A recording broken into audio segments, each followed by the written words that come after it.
인간이 이 발명한 위대한 발명품들이 많은데 그중에 제가 언젠가 한번 보고 '이것도 그 위대한 발명품에 속하나?' 생각하는 발명품이 있었습니다.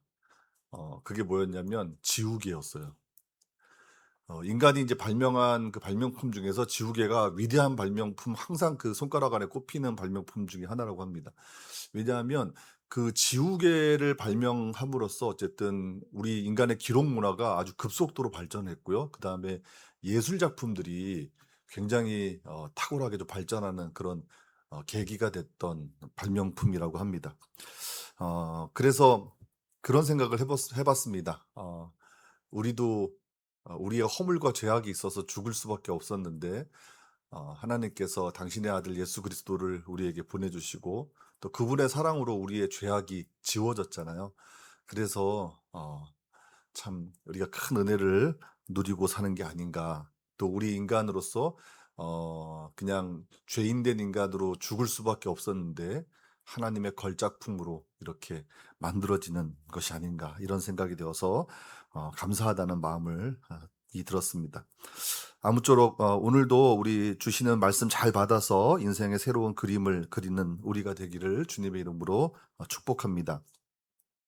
제가 오늘 PPT 화면 이제 몇 개 준비했는데 우리 성도님께서 그냥 제가 사인 주지 않아도 말씀 들으시면서 그냥 눈치껏 좀 띄워 주시면 감사하겠습니다. 몽타주라는 말이 있습니다. 우리가 흔히 그 이제 뭐야 그림으로 된 이제 범죄 그 용의자의 수배 전단을 우리가 몽타주라고 부르는데, 본래는 이제 영화 편집 작업을 일컫는 말이라고 합니다. 영화라는 게 이제 카메라로 이렇게 그 장면을 찍는 것으로 끝나는 게 아니라 그 찍은 장면들을 다 따로따로 이렇게 떼어 붙이는 그런 편집 작업이 있지 않습니까? 그래서 예술적으로 그 작품을 이렇게 조합하는 과정들이 필요한데 그거를 원래 몽타주라고 한다고 해요. 물론 이제 영화에서 몽타주는 현실을 있는 그대로 반영하지는 않습니다만 감독의 의도에 따라 강조되는 장면들이 있겠죠. 어떤 면에서는 우리가 이제 복음서의 말씀을 읽을 때 우리가 복음서가 4 개가 있습니다. 마태복음, 마가복음, 누가복음, 요한복음, 이렇게 4 개의 복음서가 있는데 복음서의 이야기도 일종의 몽타주가 아닐까, 그런 생각을 했습니다. 그러니까 이제 뭐 현실을 그대로 반영하지 않아서라기보다는 그런 의미에서 아니라 다른 측면에서인데, 뭐냐면 그 각 복음서의 저자들이 자기가 분명한 의도를 가지고 그 복음서를 썼기 때문에 그렇게 볼 수 있다는 이야기입니다.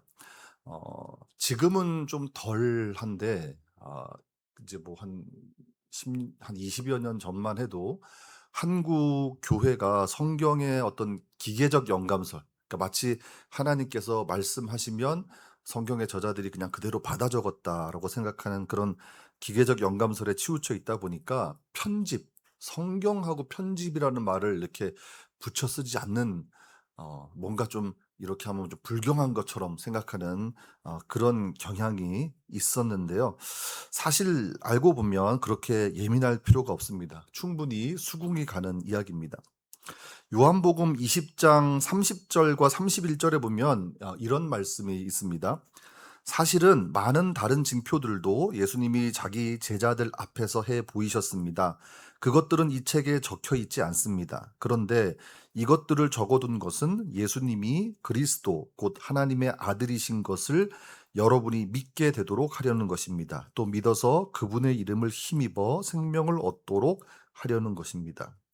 그러니까 요한복음의 저자가 말하는 건 그것입니다. 자기가 그 요한복음이라는 복음서의 내용들을 이제 기록을 했는데, 내가 이 기록한 것의 어떤 목적은 많은 사람들이 예수님이 그리스도라고 하는 사실을 믿게 하려고, 그래서 그 사실을 믿어서 많은 사람들이 생명 곧 영생을 얻게 하려고, 구원받게 하려고 이 책을 썼다, 이런 이야기죠.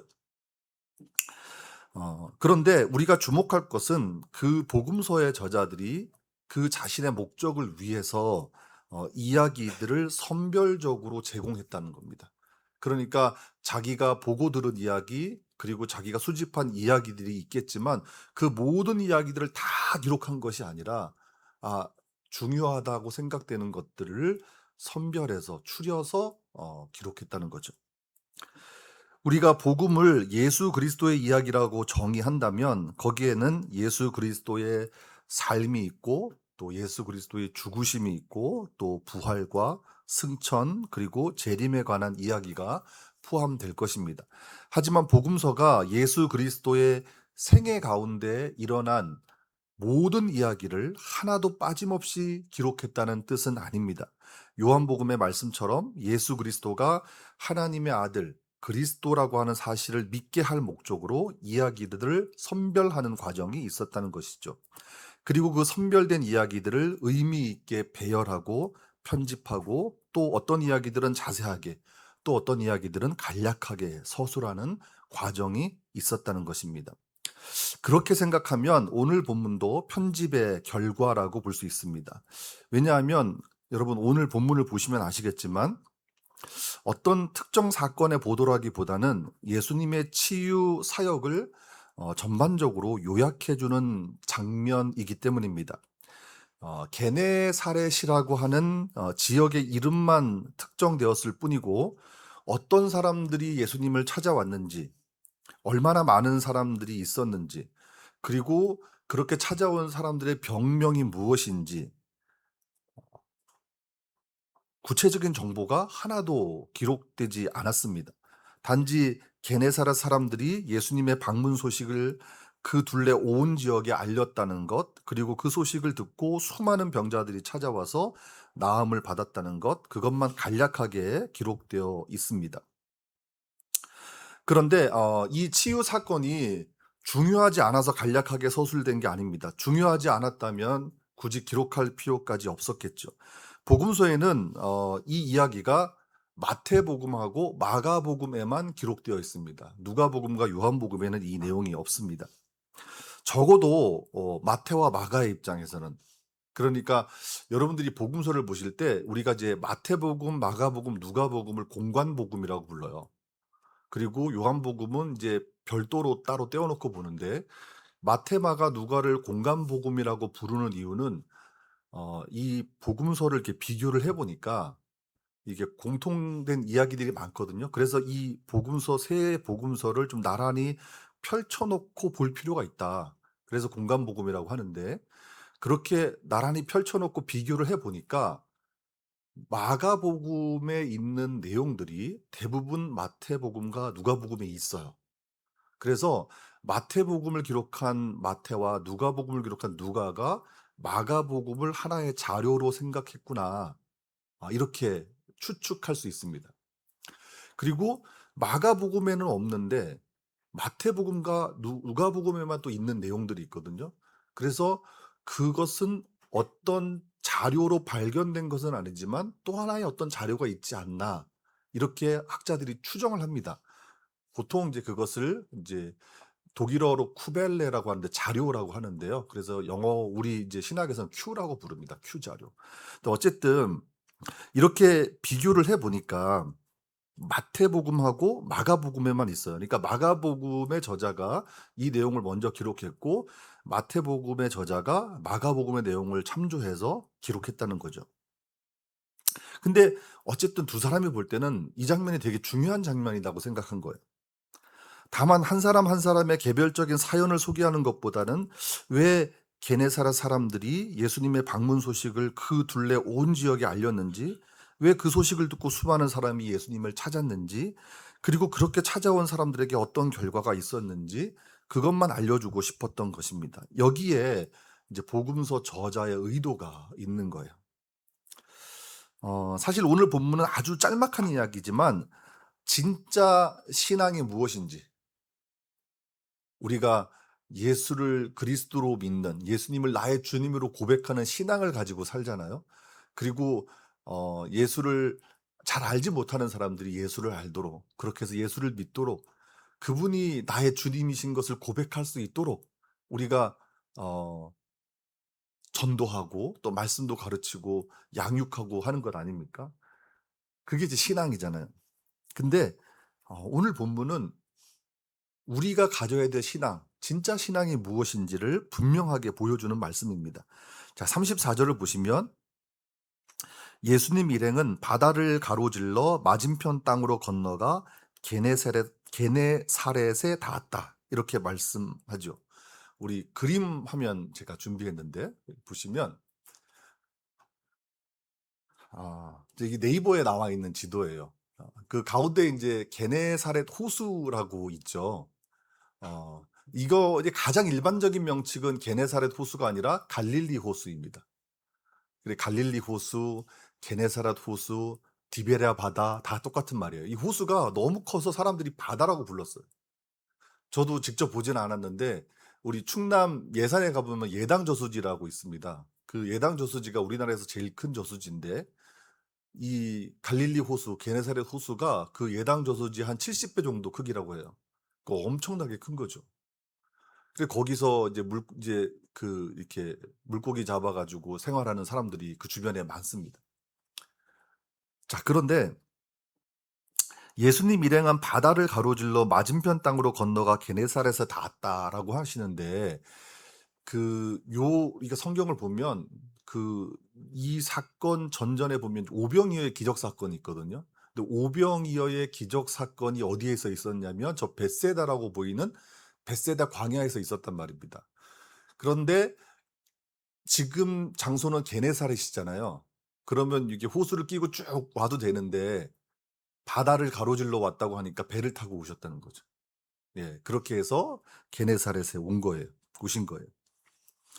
그러니까 갈릴리 호수 서쪽에 있는 평야 지역이 게네사렛입니다. 가버나움 그 위에 이제 가버나움이라고 있죠. 약간 이제 동북 쪽으로 올라가면 가버나움이 한 5km 정도 떨어졌어요. 자, 그런데 이 지역이 그 게네사렛 지역이 땅이 굉장히 비옥해서 식물이 잘 자라는 지역이었고 또 갈릴리 호수, 이 게네사렛 호수하고 가까워서 당시에는 사람들이 많이 거주했던 지역이라고 합니다. 물론 대부분의 갈릴리 지역이 그렇듯이 어, 당시에는 좀 뭐랄까 예루살렘의 그 남쪽에 있는 예루살렘의 그에 사는 사람들에 비해서 좀 어, 신분적으로 그리고 그다음에 경제적으로 그리고 여러 가지 면에서 조금 하층민이라고 할 수 있는 사람들이 모여 살았죠. 어쨌든 예수님과 제자들이 게네사렛 땅에 도착했는데 그곳 사람들이 예수님을 알아본 거예요. 35절을 보십시오. 그곳 사람들이 예수님을 알아보았다 이렇게 기록하죠. 그러니까 많은 사람들이 예수님의 명성을 들은 거죠. 아마도 기적을 행하시는 예수님의 이야기를 들었을 거예요. 그렇겠죠. 야, 오늘 벳세다에서 예수님이라고 하는 분이 그렇게 오병이어의 기적을 일으키셨대. 또 어느 지역에서 어떤 기적을 일으키셨대. 이런 소문들이 사람들 사이에 퍼지지 않았겠습니까? 그래서 예수님의 능력이 어떠한지 전해 들었겠죠. 그래서 게네사렛 땅에 도착한 한 무리의 사람들 중에서 그 사람들이 예수님을 단번에 알아본 것입니다. 그리고 그 주변 지역에 두루 연락해서 예수님이 우리 땅에 오셨다, 우리 지역에 오셨다라는 사실을 알린 거죠. 그런데 예수님의 방문 소식을 들은 사람들이 아픈 사람들, 병든 사람들 다 데리고 나왔다는 거예요. 35절에 보시면 그래서 그들은 그 둘레 온 지역에 사람을 내보내어 심하게 아픈 사람들을 모두 예수님께 데려왔다. 심하게 아픈 사람들을. 자, 제가 아까 이 내용이 마가복음에도 기록되어 있다고 말씀드렸는데 마가복음 6장 55절을 보면 이 내용을 되게 실감나게 표현하고 있습니다. 마가복음에는 이렇게 기록합니다. 그래서 사람들이 게네사렛 온 지역을 뛰어 돌아다니며 심하게 아픈 사람들을 깔자리에 눕혔다. 그리고 예수님이 계신다는 소문이 들리면 그곳으로 데려가기 시작했다. 자, 여러분, 우리가 이제 복음서 4개의 복음서 중에서 마가복음이 되게 심플한 책이에요, 실제로 보면. 그리고 우리가 한글로 된 마가복음 성경을 읽으면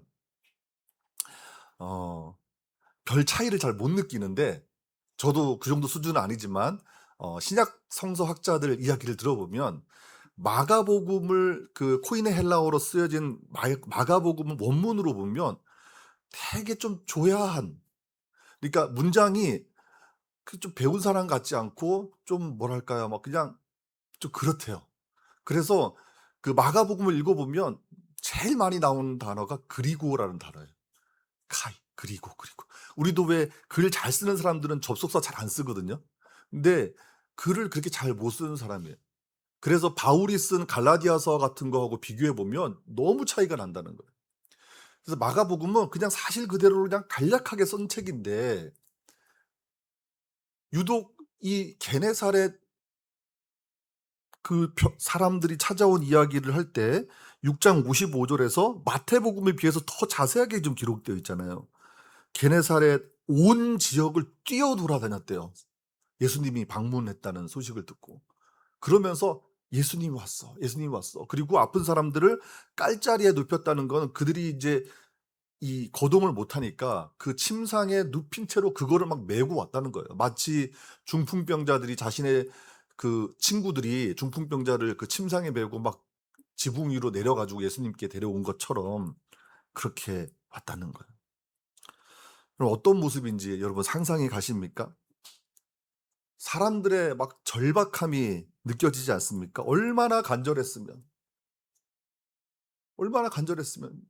이 예수님이란 분, 이 기회를 놓치면 안 되겠다는 생각이 들어서 깔자리에 눕혀서 침상에 누워 있는 사람들을 다 데리고 왔다는 거예요. 여러분, 이것은 그렇게 찾아온 게네사렛 사람들에게 예수님이 그들의 희망이 되었다는 뜻이에요. 예수님을 찾아온 사람들은 건강한 사람들, 유력한 사람들이 아니었어요. 아픈 사람들, 병든 사람들, 가난하고 약한 사람들이었습니다. 앞서도 제가 잠깐 말씀드렸지만 예수님 당시에 갈릴리 주변 지역은 가난한 사람들이 많았습니다. 예수님이 주로 자라나신 곳 나사렛 출신이라는 호칭을 들었는데, 거기도 갈릴리 지역이에요. 갈릴레아 지역. 그러니까 갈릴레아 지역은 이방 지역과 접해 있었고 이방인들의 출입이 잦았기 때문에 자연스럽게 이방인들과의 혼혈들이 좀 있었습니다. 그래서 당시에는 이스라엘에 속해 있었지만 이스라엘 사람들이 부르기를 이방의 갈릴리, 그러니까 개역개정 성경 마태복음 4장 15절에 보면 이방의 갈릴리라는 표현이 나와요. 그리고 새한글 성경에서는 다른 민족들의 갈릴레아라고 나옵니다. 그러니까 유대인들, 스스로 자기 정통 유대인이라고 생각하는 사람들이 그렇게 여겼단 말이에요. 요한복음 7장에 보면 예루살렘에 있는 유대인들이 예수님을 대놓고 이렇게 무시하는 장면이 나오거든요. 그러니까 예수님이 이제 갈릴리 출신이니까 막 이제 조롱하고 막 비아냥거려요. 그때 니고데모라는 사람이 예수님을 변호하거든요. 그랬더니 그렇게 예수님을 감싸고 도니까 그 유대인들이 "야, 너도 혹시 갈릴리 출신이냐?" 이렇게 얘기를 해요. 그러면서 "갈릴레아에서는 예언자가 나지 않는다. 갈릴리에서는 선지자가 날 수 없다." 이렇게 얘기를 합니다. 그렇게 조롱하는 장면이 있어요. 근데 꼭 같은 상황은 아니지만 사실 우리가 살아가는 우리 삶의 현실을 보면 이런 모습들이 많이 있습니다. 주류와 비주류를 나누어서 주류에 있는 사람들이 비주류에 있는 사람들을 그렇게 조롱하고 무시하고, 뭐 심지어 대놓고까지는 아니더라도 은근히 이렇게 좀 따돌리고 하는 문화들이 있어요. 우리나라뿐만 아니라 전 세계가 다 그런 것 같아요. 어떤 지역을 비하하고, 어떤 뭐 우리 수도권과 비수도권, 같은 서울인데 강남과 비강남, 수도권 대학 출신들이 지방 대학 출신들을 무시하고, 심지어 이거 정말 심지어요. 제가 듣기로는 같은 학교인데도 어느 학과 출신이 또 어느 학과 출신들을 또 무시하고 하는 게 있다고 하더라고요.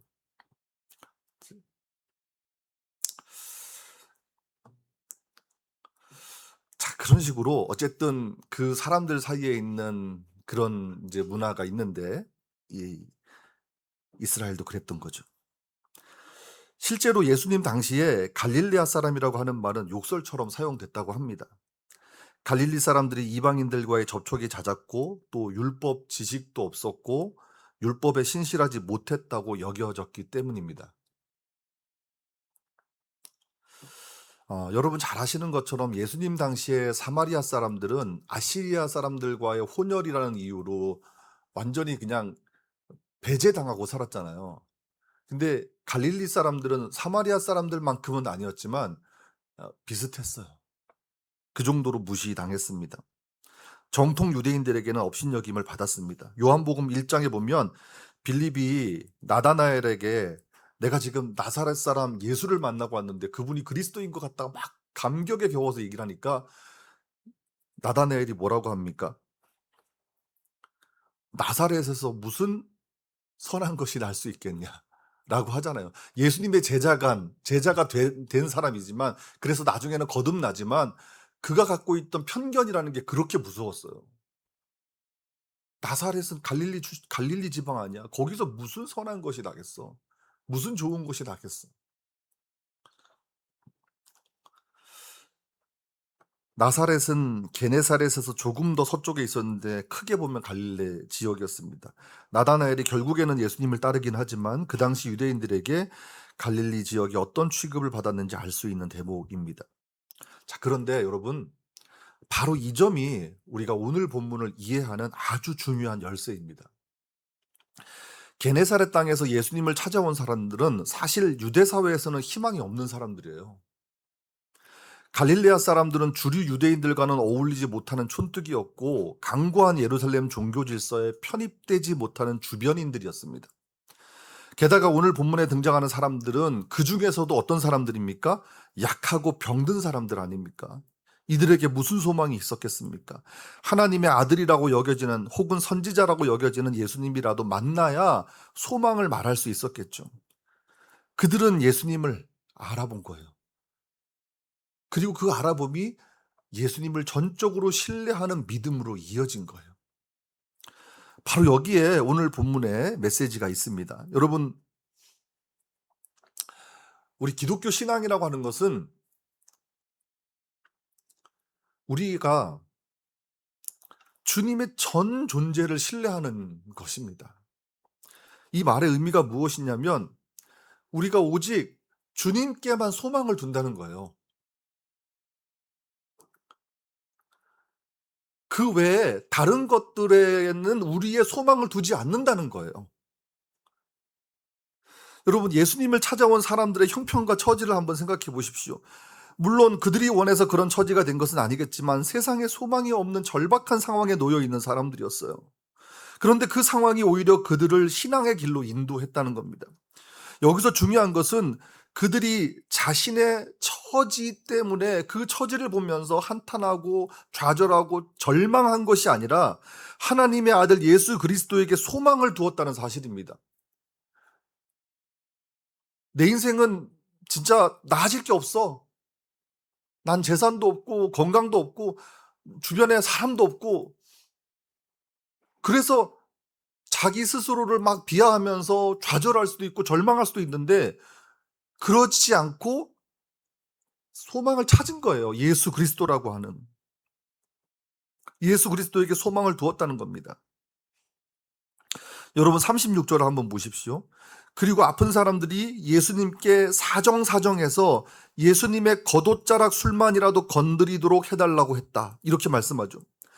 그러니까 여러분 상상을 한번 해보십시오. 수많은 사람들이 예수님을 둘러싸고 있어요. 지금. 엄청나게 많은 사람들이에요.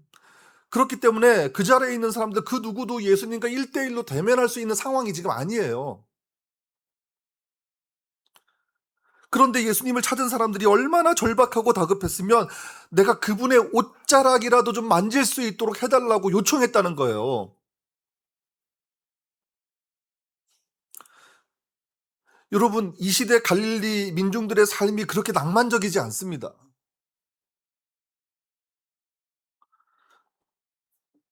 더구나 아프고 병든 사람들이니까 얼마나 갈급했겠습니까? 종교적으로 정말 순수한 열성이라고 말할 수는 없겠지만 적어도 자신의 연약함을 해결하고픈 마음 때문에 오직 주님에게만 소망을 두고 있는 거예요.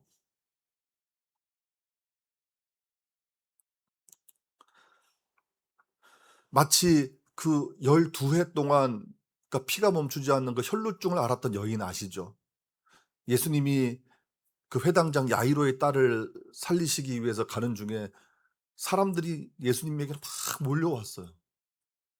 근데 이 혈루증을 앓는 여인도 절박했잖아요. 예수님 만나고 싶었어요. 근데 사람들이 너무 많은 거예요. 그런데 예수님 그 옷자락 만지려고 막 헤집고 가서 그냥 만지잖아요. 그래서 나음을 입잖아요. 예수님이 그것을 아시고 나음을 선포하잖아요. 예수님에게 모든 희망을 걸고 찾아온 사람들. 오늘 본문은 바로 그것이 믿음이고 바로 그것이 신앙이라고 가르쳐 주고 있는 거예요. 그런데 한번 보십시오. 우리가 신앙인이라는 이름으로 우리가 살고 있지만 사실 우리가 정말 오직 주님만을 신뢰하고 있는지 한번 자문해 보십시오. 그 가시나무 새라고 하는 대중가요가 있지 않습니까? 하덕규 씨가 불렀던. 근데 그게 사실은 복음서인가요. 근데 거기에 보면 "내 안에 내가 너무 많다."라는 내용이 있잖아요. 우리 주변을 보면 내가 의지하고 신뢰하는 것들이 많아요. 저부터. 신앙의 위기, 신앙의 실패가 어디에서 비롯되느냐 하면 우리의 소망이 주님이 아닌 다른 것들에 있을 때 위기가 오고 실패를 경험하게 되는 겁니다. 우리가 주변을 바라보고 우리가 가진 것들을 의지하고 우리 스스로 계산하는 동안 신앙은 조금씩 허물어지는 것입니다.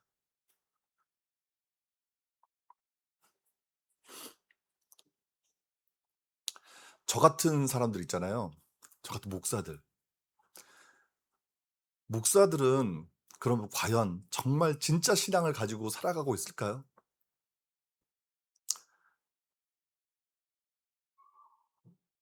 아닌 것 같아요. 왜냐하면 저도 목사니까 목사들의 세계를 여러분보다 더 가까이서 보고 잘 알지 않습니까? 훌륭한 목사님들이 참 많지만 그리고 보면 뭐 특별히 흠잡을 게 없는 그냥 그럭저럭 사역 잘하는 목사님들이 많지만 그런데 저를 비롯해서 이런 게 있는 것 같아요. '내가 주님에게만 소망을 둬야지.'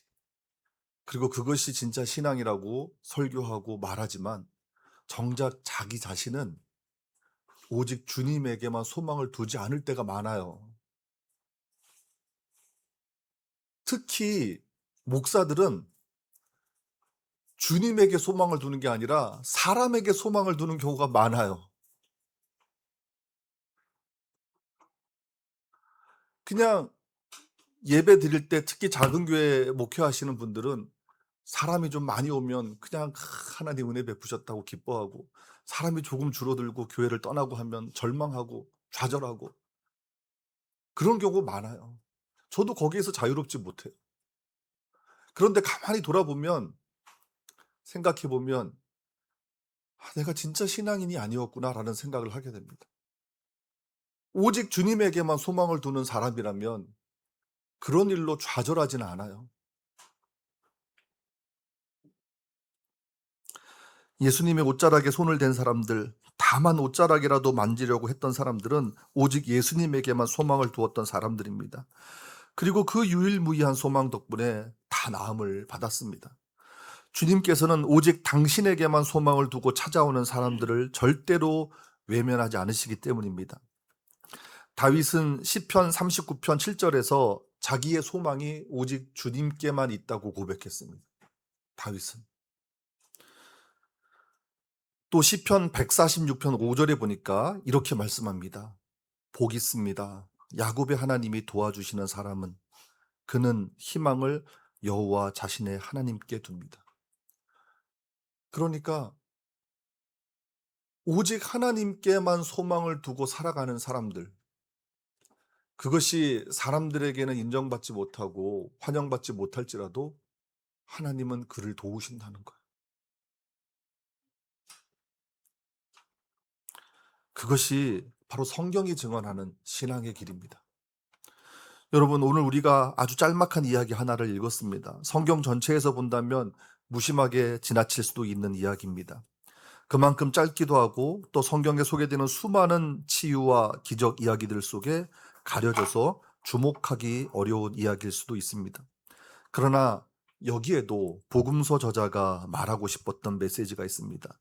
비록 예수님을 찾아온 사람들 한 사람 한 사람 소개하고 있진 않지만 그 사람들이 공통적으로 가졌던 예수에 대한 소망, 그것을 독자들에게 소개하고 싶었던 것입니다. 그리고 그 소망을 가지고 주님을 찾았을 때 주님께서 은혜를 베푸신다는 사실을 말하고 싶었던 것입니다.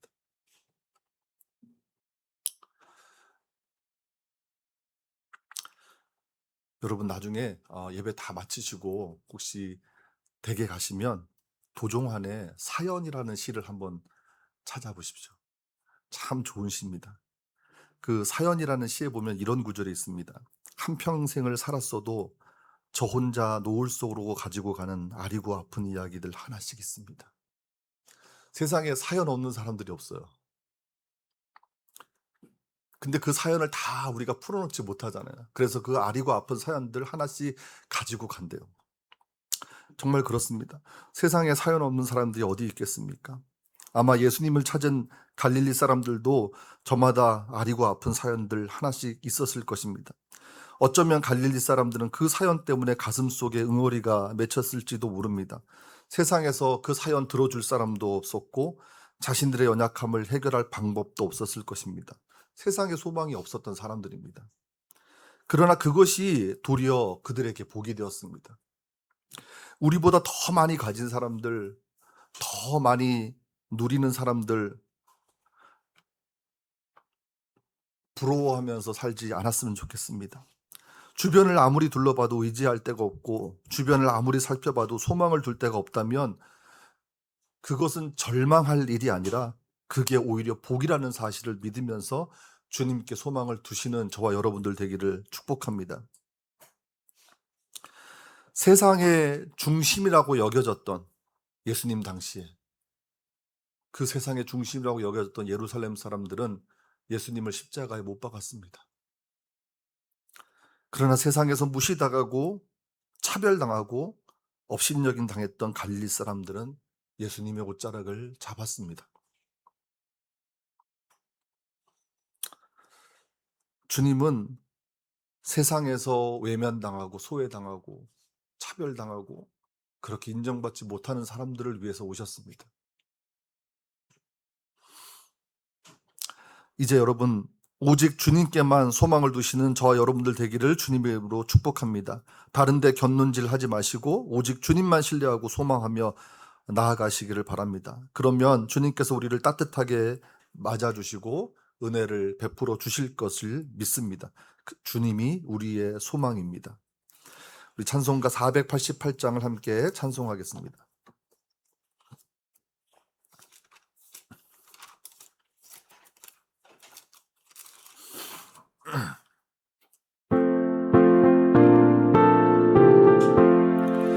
이 몸의 소망 무언가 우리 주 예수뿐일세.